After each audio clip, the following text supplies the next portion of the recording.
नमस्कार. आज चैत्र शुद्ध प्रतिपदा म्हणजेच गुढीपाडवा.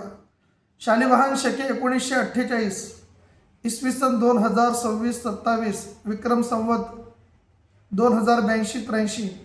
आजपासून पराभव नामक संवत्सराला प्रारंभ होत आहे. गुढीपाडव्याचा दिवस हा अनेक गोष्टींनी युक्त असून आजच्याच दिवशी ब्रह्मदेवांनी विश्वाची उत्पत्ती केली. गुढीपाडव्यापासून आजपासून मर्यादा पुरुषोत्तम प्रभू श्रीरामांचं नवरात्र सुरू होत असून ह्या पर्व काळामध्ये श्रीराम रक्षा स्तोत्र पठण करण्याचा विशेष पर्व काळ भाविकांना प्राप्त होणार आहे. आजपासून वासंतिक नवरात्राला सुद्धा प्रारंभ होत आहे. गुढीपाडव्याचा दिवस हा मांगल्याचा आहे, आनंदाचा आहे, सकारात्मकता देणारे, यश, कीर्ती, वैभव, पराक्रम यांनी युक्त असणारा आजचा हा दिवस.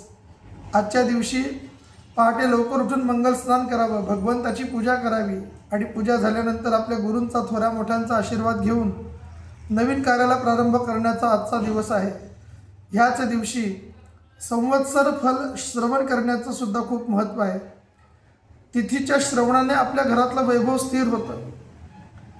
वार श्रवण केला की आपल्याला दीर्घायुष्य प्राप्त होतं.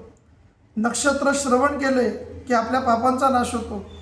योगाचं श्रवण केलं तर वियोगांचा नाश होतो आणि करण श्रवण केल्यानंतर मनातल्या सर्व इच्छा पूर्ण होतात. जवळपास 4,32,000 वर्षांच्या या कलियुगामध्ये 5,127 वर्ष मागे पडलेली आहेत. आजचा दिवस हा मांगल्याचा आहे, नवीन कार्य सुरू करण्याचा आहे. नव्या उमेदीने मनातले वाईट विचार टाकून सकारात्मक विचारांना त्या ठिकाणी आपण शक्ती प्रदान करण्यासाठी भगवंताच्या नामाचा उत्तम असा योग्य आधार घेण्याची ह्या कलिकाळामध्ये खूप मोठी आवश्यकता आहे. भगवंताचं नाम म्हणजेच भगवंताची भेट आहे असं ब्रह्मचैतन्य गोंदवलेकर महाराजांनी सुद्धा सांगितलेले.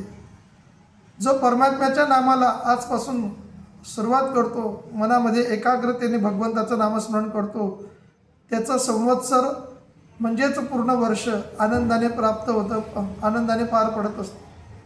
भगवंताची कृपा आजच्या दिवशी तुम्हा आम्हा सगळ्यांना राहो. भगवंताच्या कृपेने हे संवत्सर आपल्याला आनंददायी जावो. आपल्या सगळ्यांकडून आपले नैतिक कर्म व्यवस्थित पार पडून आपल्याकडून जास्तीत जास्त हरिभक्ती घडो हीच भगवंताच्या चरणी मी मनापासून प्रार्थना करतो. रामकृष्ण हरी.